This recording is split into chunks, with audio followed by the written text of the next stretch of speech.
Gradually, I learned to see through her, to notice the false notes in her voice, to recognize the lies behind the veil of beautiful words.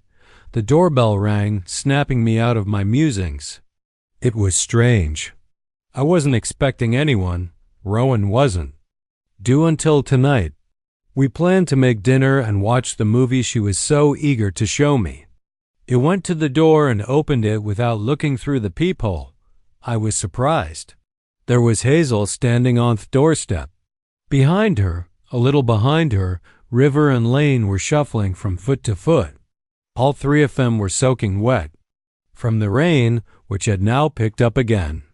"Daddy," Hazel smiled, but the smile didn't touch her eyes. "We finally found you," I wassled, unable to utter a word from the shock. How did they know where I lived? I never told anyone my address, except my lawyer and financial advisor, and they are bound by professional ethics. "Aren't you going to invite us in?" Hazel's voice became a little more insistent. "We're soaked, and the kids are freezing." I looked at the grandchildren. River, almost a teenager, stood with his eyes down, clearly embarrassed by the situation. Lane, with her hair wet from the rain, looked confused and frightened. Of course, I stepped aside, letting them into the house. "Come on in." They walked into Thelaway, leaving wet footprints on the wooden floor. Hazel looked around with poorly concealed surprise and envy. Yes, it was. Envy in her eyes when she saw the spacious living room with panoramic windows overlooking the ocean. "What a beautiful house," she said, trying to keep her voice casual. "It must have cost a fortune." I didn't respond to that transparent innuendo, instead turning to my grandchildren. "River Lane, it's good to see you. You must be soaked." "There are clean towels in the bathroom so you can dry off. Thank you, Grandpa." River replied quietly, the first to break the awkward silence. I showed them to the bathroom and then went back to the living room where Hazel was already comfortably seated on the couch, as if this wasn't the first time she'd been here. "So," I said, sitting down across from her, "how did you find me?" Hazel shrugged as if it were nothing. "I hired a private investigator. He tracked down a real estate purchase in your name. It's not that hard if you know what to look for." "A private investigator?" "Of course. I should have seen this coming." Hazel Wassleways, persistent when it came to her interests. "And why did you come here?" I asked her bluntly.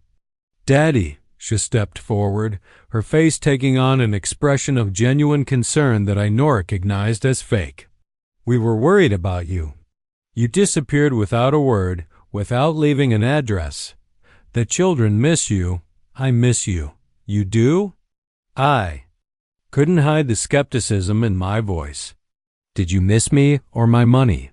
Hazel's face contorted with anger for a moment, but she quickly pulled herself together. "How can you say that? Of course I missed you. You're my father. The same father you kicked out of his own house saying you didn't need me without money. I already explained that I was upset."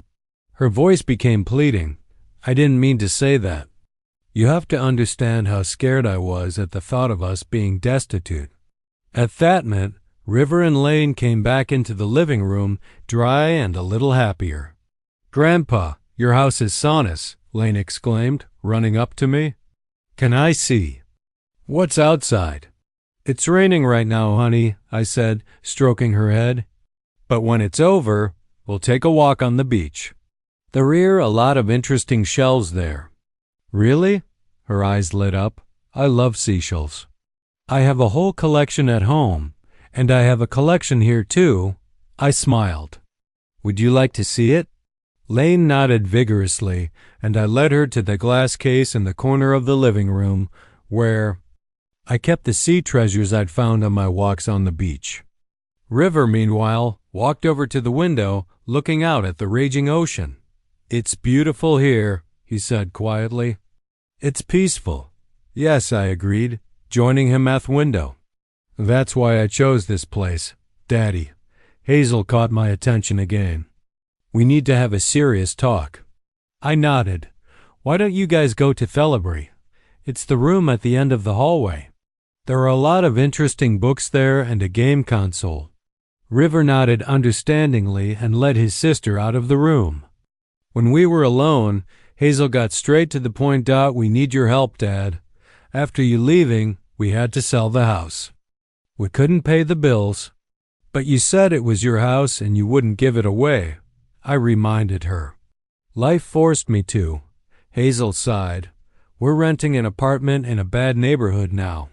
The school there is terrible, and the kids are always getting sick because of the dampness in the building. I could see where she was going with this. Classic Hazel manipulation. Create an image of suffering children to make me feel guilty and want to help. I'm sorry to hear that, I said neutrally. But I'm sure you'll get through it. Hazel gave me a sharp look. I thought that after you won the lottery, you'd want to help your family. Share your good fortune with those who really love you. Love? I couldn't. Hold back a bitter chuckle. You kicked me out of the house when I lost my job. Is that how you show your love? I was upset and scared, Hazel exclaimed. How many times do I have to apologize for one mistake? It's not about apologizing, I replied. The point is that what you did showed me the true nature of our relationship. You saw me only as a source of money, not as a father to be respected and loved. That's not true. Her voice shook with indignation. I've always loved you, Daddy. Then why did you only show up when you found out about the winnings? I asked bluntly. Why didn't you come earlier just to see how I was, where I was, if I was okay? Hazel was silent for a moment, clearly unprepared for such a question. I didn't know where you were, she mumbled. You didn't leave an address. But you found me when you wanted to, I pointed out. When you realized I had money you could use. That's not fair, Daddy, she exclaimed. You're judging me too harshly. I just see the truth, Hazel, I answered calmly. And the truth is that I won't finance your life anymore.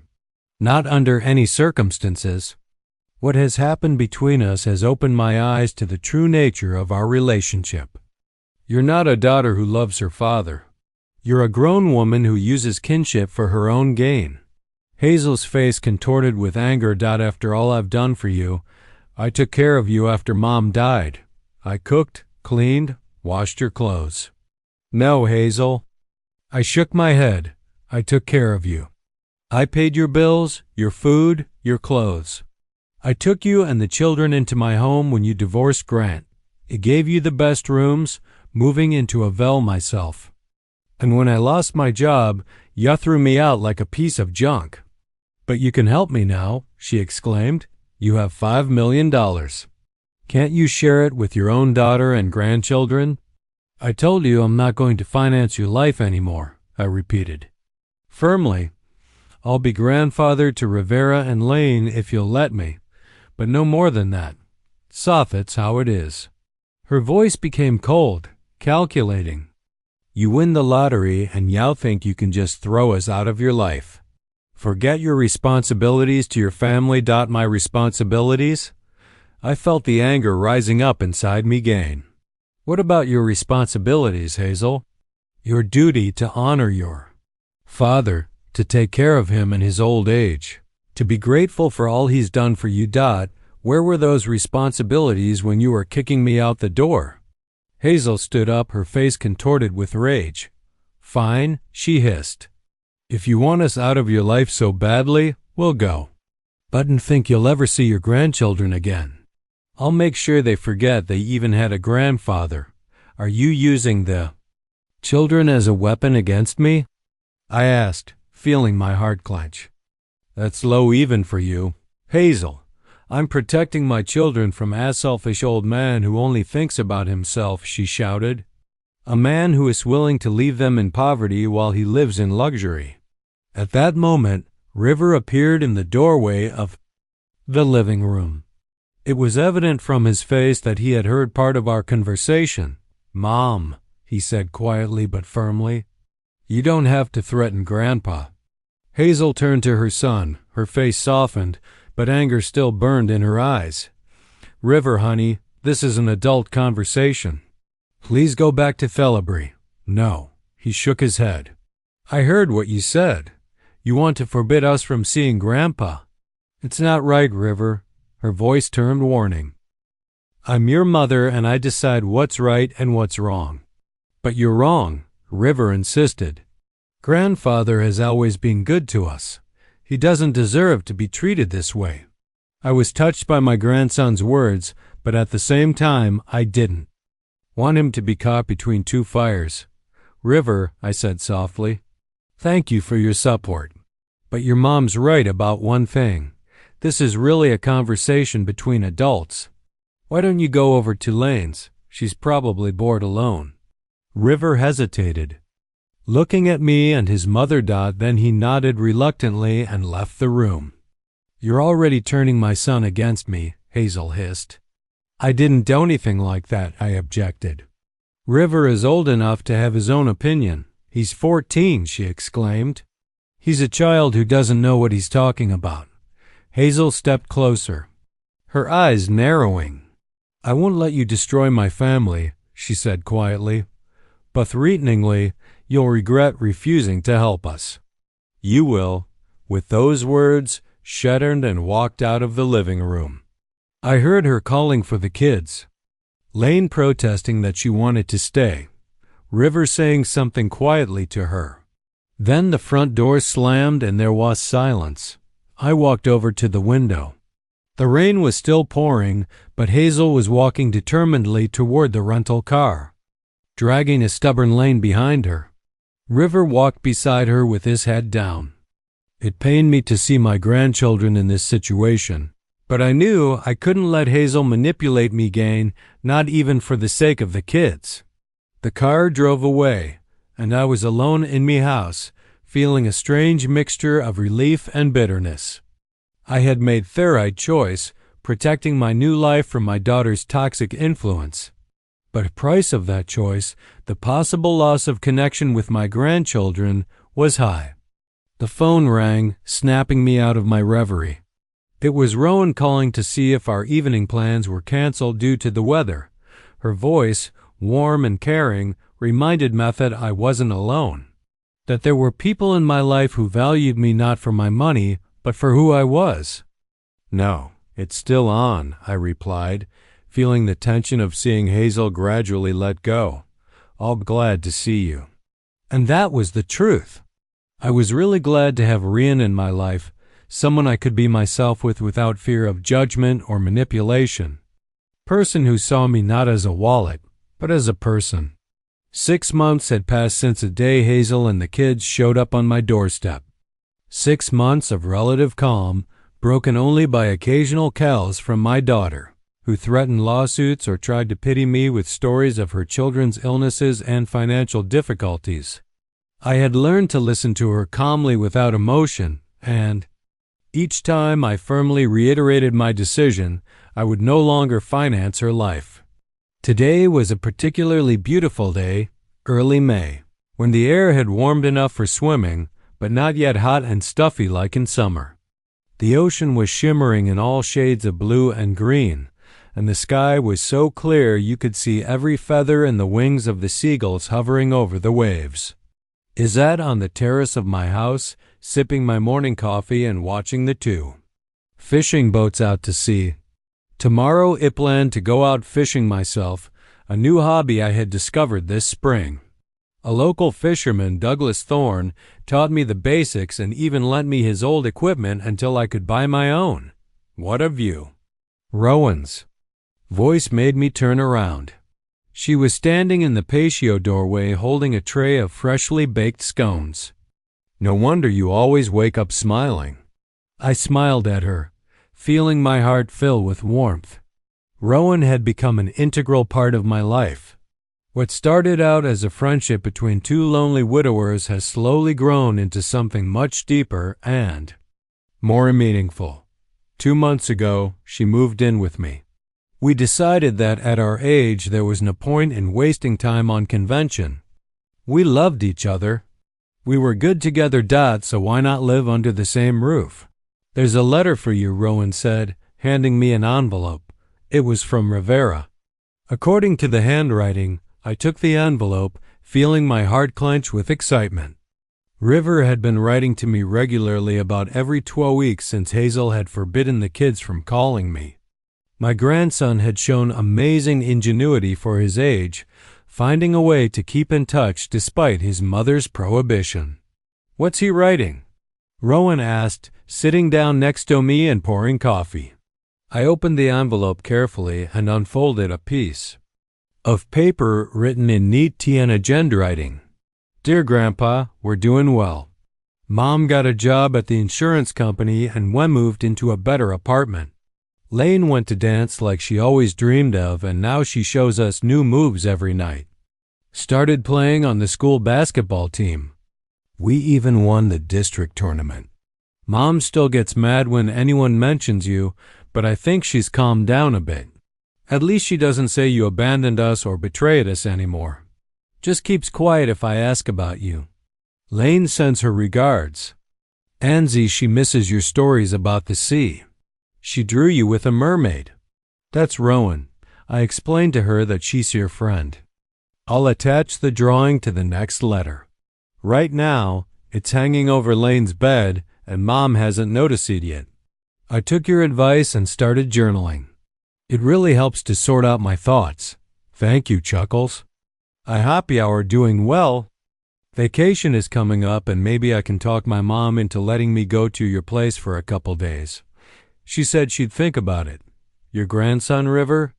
I felt my eyes fill with tears. This boy, this amazing young man, understood the situation far more deeply than one would expect from a 14-year-old. He didn't blame me, didn't demand explanations, just accepted things as they were and tried to keep us connected no matter what. "Good news?" Rowan asked, noticing my excitement. "Yes, I handed her the letter. They're doing well, and I think Hazel is starting to thaw."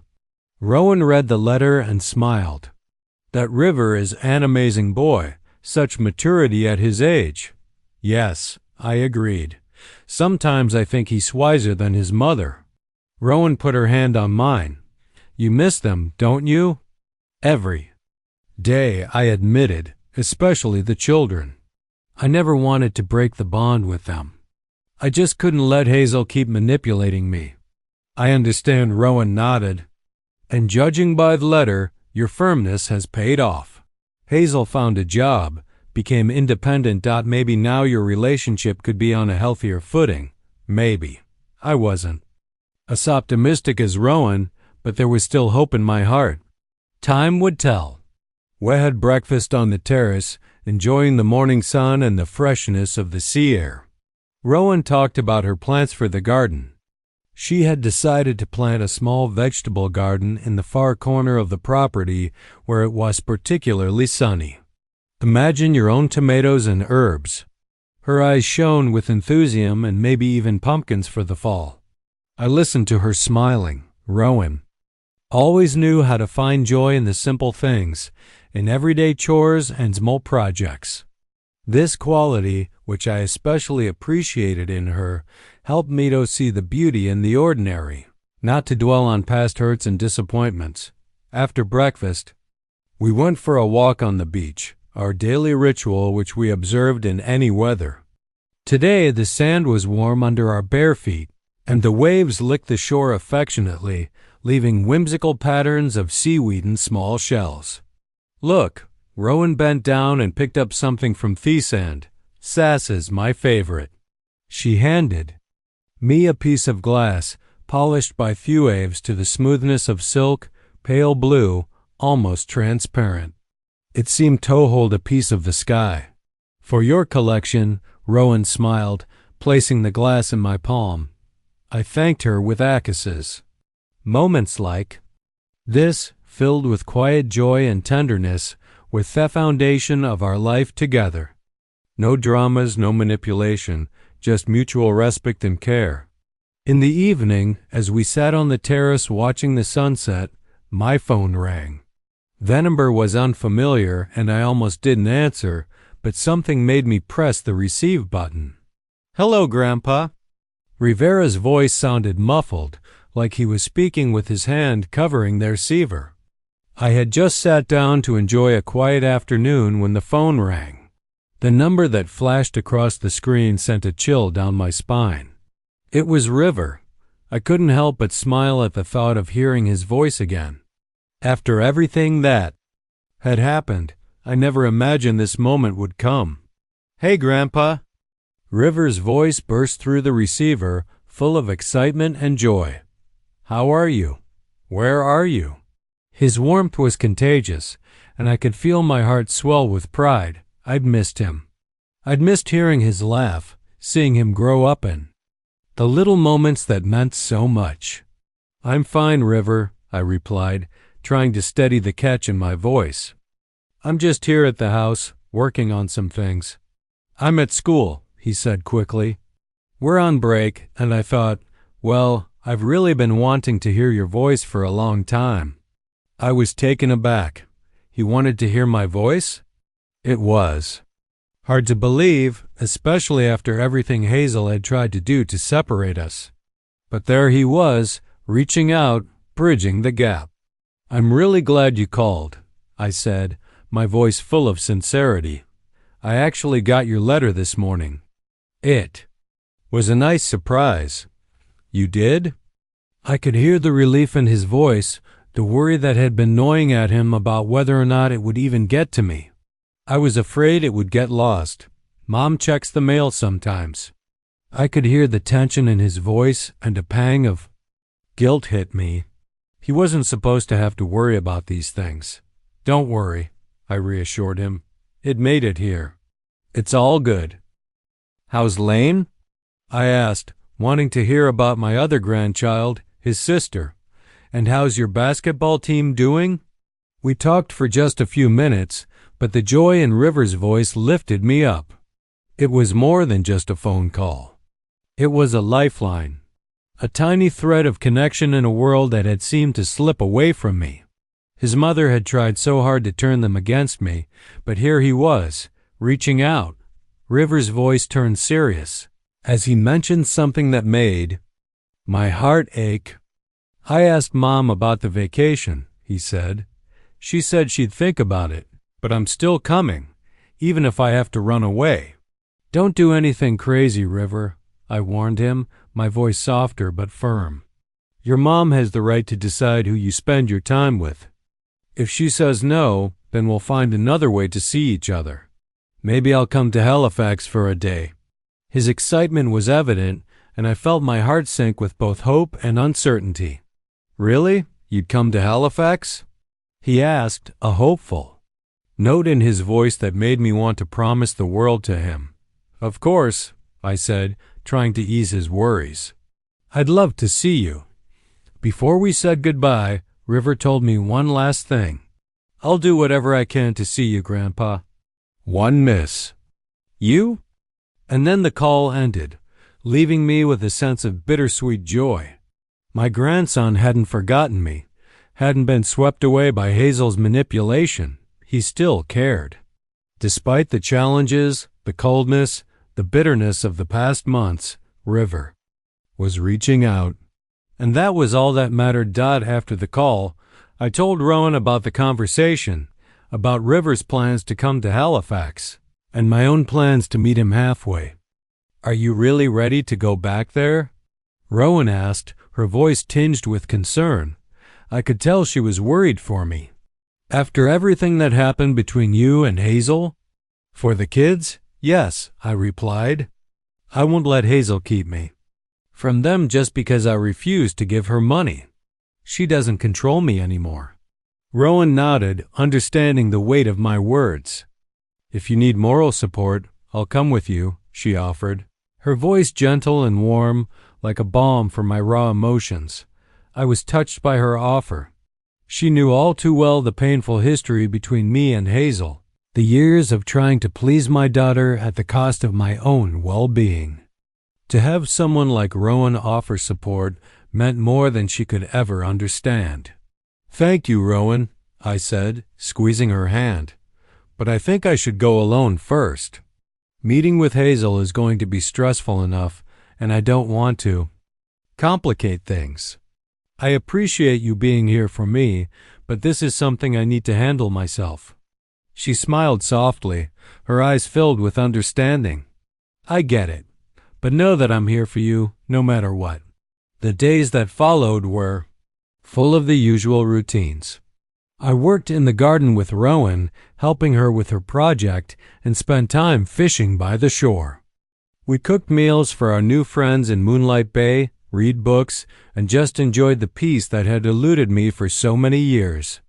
It was simple, it was quiet, and it was exactly what I needed after the chaos that had been my life for so long.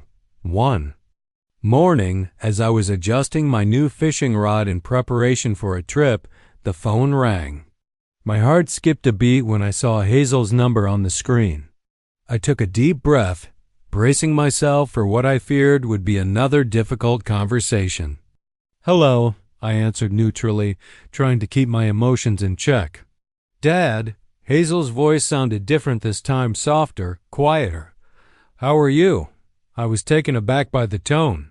This wasn't the usual angry or demanding voice I had grown accustomed to. I wasn't sure how to react. "I'm fine, thank you. And you?" "We're fine," she said, and then paused, as though gathering her thoughts. "Dad, I'm calling because I want to apologize." I was stunned. "What?" I whispered, struggling to find my voice. "I'm sorry," she continued, her voice trembling, "for how I acted, for kicking you out of the house, for everything. I just ... I didn't know how to handle things, and I was angry. I didn't know what to say at first." This wasn't like Hazel. She had never truly admitted guilt before. She had always deflected blame, but now I could hear the sincerity in her voice. My heart ached, torn between hope and weariness.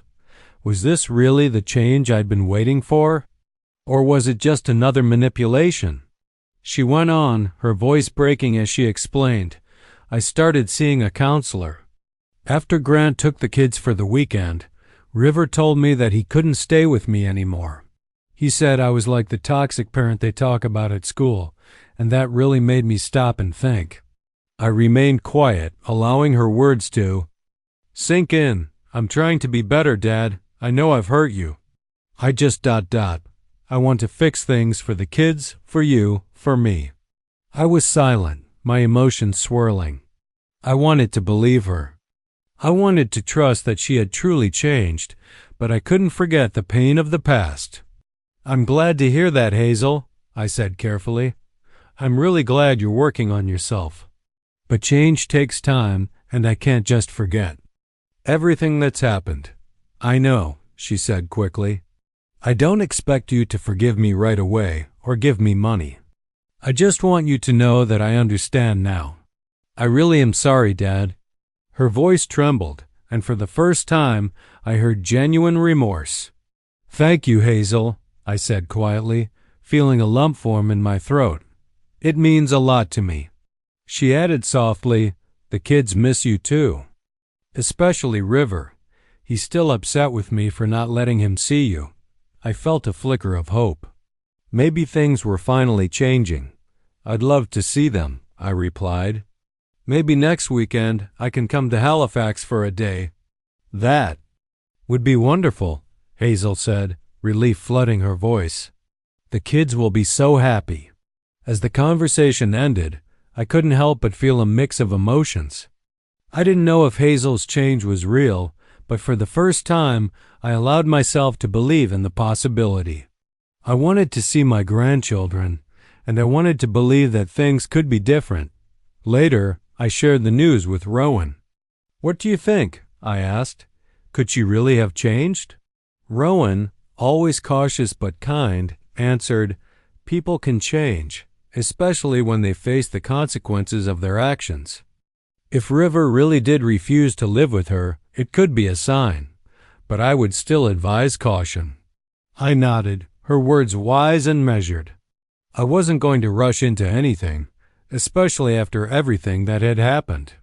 I had learned to protect myself, to set boundaries. But part of me couldn't help but hope that Hazel had truly turned a corner as the sun dipped below the horizon that evening. Rowan and I sat together on the beach, listening to the waves lap gently at the shore. "What are you thinking about?" Rowan asked, noticing the thoughtful look on my face. "About life," I said softly. "And how strange it all is. If Hazel hadn't kicked me out of the house, I never would have bought that lottery ticket, never would have moved here, and never would have met you." Rowan smiled, squeezing my hand gently. "Sometimes you have to lose everything to find what really matters," she said softly, and in that moment, I realized how true her words were. I wasn't just happy because of the money or the house by the ocean. I was happy because I was finally living for myself, finding joy in the small things, and the love that had come unexpectedly, and in the peace that I had worked so hard to build. I looked out at the horizon, watching the sunset paint the sky with colors of hope and promise. For the first time in years, I felt free. And it wasn't just because of the lottery win. It was because I was finally living on my own terms, not defined by past mistakes or regrets. Rowan and I walked along the beach, hand in hand, leaving footprints in the wet sand. The waves would soon wash them away, but what we had built together, our love, our life, our shared dreams would remain far more valuable than any lottery winnings.